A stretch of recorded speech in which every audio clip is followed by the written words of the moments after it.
अस्सलाम वालेकुम एवरीवन, कैसे हैं आप सब लोग। आज बहुत ही आसान तरीके के साथ बनाएंगे ज़र्दा। ज़र्दा बनाने के लिए हमें सबसे पहले चावल बॉईल करने हैं, तो उसके लिए मैंने 8 से 10 गिलास पानी को गर्म करने के लिए रख दिया है और हाफ़ टी स्पून डाल दिया है मैंने ज़र्दे का कलर और इसको मैंने मिक्स कर लेना है और पानी को हम गर्म करने रख देते हैं। ठीक है, 3 कप मैंने सेला चावल लेके इसे 2 घंटे पहले पानी में भिगो दिया था। जैसे ही पानी गर्म हुआ तो हमने इसमें चावल डाल दिए। चावलों को हम तकरीबन 80% तक कुक कर लेंगे। आसान तरीके के साथ हम ज़र्दा बना रहे हैं, बहुत ही ईजी तरीका है। जैसे ही चावल हमारे 80% तक कुक हुए, इसको हमने छान लेना है। रेड बटन को दबाकर मेरे चैनल को सब्सक्राइब करें, साथ ही बेल के आइकॉन को प्रेस करें। इससे आने वाली मेरी हर नई वीडियो का नोटिफिकेशन आपको सबसे पहले मिलेगा। वीडियो अच्छी लगती है तो लाइक करें। 3 कप हमने सेला चावल लिए, इसे 2 घंटे भिगोया और इसे 80% तक मैंने कुक कर लिया है। चावल मैंने बॉईल कर लिए। इसके अलावा हमें चाहिए कुछ ड्राई फ्रूट में मैंने पिस्ता, बादाम, खोपरा और किशमिश ली है। ये आपकी मर्ज़ी, आपको जितना चाहिए। और 3 कप मैंने चावल लिए थे तो 3 कप मैंने चीनी ली है। अगर आप मीठा ज़्यादा पसंद करते हैं तो 3 कप चीनी लीजिएगा। मैंने इसमें से 2 टेबलस्पून निकाल ली है।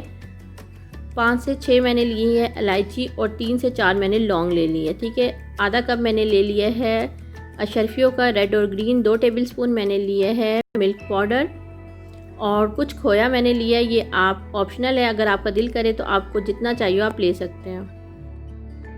फ्लेम को मैंने मीडियम लो पे करके सबसे पहले एक खुली देचकी लिया और उसमें आधा कप मैंने घी डाल दिया है। और देचकी हमेशा खुली रखिएगा, जब भी आपने ज़र्दा बनाना हो तो खुली देचकी का इस्तेमाल कीजिएगा। जैसे ही घी मेल्ट होगा हम इसमें डाल देंगे इलायची, ग्रीन इलायची और लौंग। इलायची को दरमियान से खोल लेंगे और 30 से 40 सेकंड के लिए फ्राई करेंगे। अच्छा, घी में बना रही हूँ मैं। अगर आप लोगों को कोई हेल्थ इशू हो तो आप इसे ऑयल में बना सकते हैं, लेकिन बहुत ज़बरदस्त ये घी में ही बनता है। साथ ही इसमें हम अपने चावल जो हमने बॉईल किए थे 80% तक, वो डाल देते हैं। ऐसे चावलों को मैंने 80% तक बॉईल किया, ना ही बहुत ज़्यादा करना है इसको कि आप इसे बस हाफ कुक करें और ना ही आप जो है 100% कीजिएगा। हल्का सा सिर्फ इसे मिक्स कर रही हूँ, ज़्यादा नहीं चलाएंगे इसे, बिल्कुल हल्का हाथ से हम इसको मिक्स करेंगे। साथ ही इसमें शामिल कर देते हैं चीनी। अच्छा, चीनी का मैं आपको पहले बता चुकी हूँ कि 3 कप चावल होंगे तो 3 कप ही हम चीनी ले रहे हैं। मैंने इसमें से 2 टेबलस्पून कम कर दिए क्योंकि हम बहुत ज़्यादा मीठा नहीं खाते। तो अगर आपको मीठा पसंद है तो आप 3 कप ही चीनी लीजिएगा। और इसे मैं जो है 10 मिनट के लिए कवर कर दूंगी, फ्लेम को मीडियम हाई करके। तो मैंने 10 मिनट के लिए कवर कर दिया है, फ्लेम को कर दिया मीडियम हाई।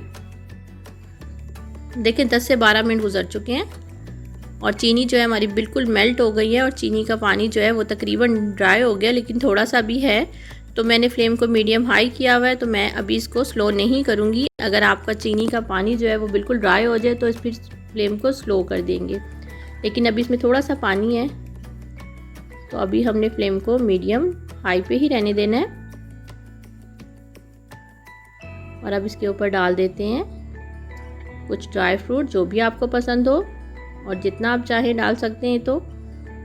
और साथ ही डाल देंगे थोड़ा सा ग्रीन और रेड जो है अशरफियाँ और मिल्क पाउडर। हल्का सा इसे मिक्स कर लेते हैं। अच्छा, जब भी आप इसमें चम्मच चलाएंगे तो इस बात का ध्यान रखिएगा, बहुत हल्के हाथ से चम्मच चलाइएगा। और ड्राई मिल्क डाला है मैंने इसमें, तो ये ऑप्शनल है, इससे बहुत अच्छा टेस्ट बन जाता है और जो इसमें नमी होती है उसको भी ये बिल्कुल जो है ड्राई कर देता है। तो बहुत ज़बरदस्त, बहुत आसान रेसिपी। आप इसी मेथड के साइज से बनाएंगे तो बहुत परफेक्ट आपका ज़र्दा तैयार होगा, बिल्कुल खिला हुआ। अब इसे हम बिल्कुल स्लो फ्लेम पे जो है बिल्कुल स्लो फ्लेम पे कवर करके रख देते हैं 15 मिनट के लिए, ताकि हमारा ज़बरदस्त सा ज़र्दा तैयार हो जाए। 15 मिनट गुजर चुके हैं, बहुत ही ज़बरदस्त था हमारा जो है ज़र्दा तैयार हो गया। फ्लेम को मैंने बंद कर दिया है। हमने 15 मिनट के लिए इसे बिल्कुल स्लो फ्लेम पे जो है दम किया था और कितना खिला हुआ और कितना ज़बरदस्त हमारा और बहुत आसान तरीके के साथ ज़र्दा तैयार हो गया। अब इसके ऊपर जो मैंने खोया था उसके छोटे छोटे बॉल बना के मैं रख लेती हूँ और जब भी सर्व करना हो तो तब मैं इसको रखती हूँ, ताकि हमारा जो है बहुत प्यारा सा एक लुक भी आ जाए। और इसके ऊपर जो बची हुई ड्राई फ्रूट है वो डाल देते हैं। अगर आपको मेरी रेसिपीज़ अच्छी लगती है लाइक कीजिएगा, बहुत आसान तरीका है और ज़रूर ट्राई कीजिएगा, अपना फीडबैक दीजिएगा। और मेरे चैनल को आपने सब्सक्राइब नहीं किया तो रेड बटन को दबा के सब्सक्राइब कर सकते हैं। दुआओं में याद रखिएगा। खुश रहें। अल्लाह हाफिज़।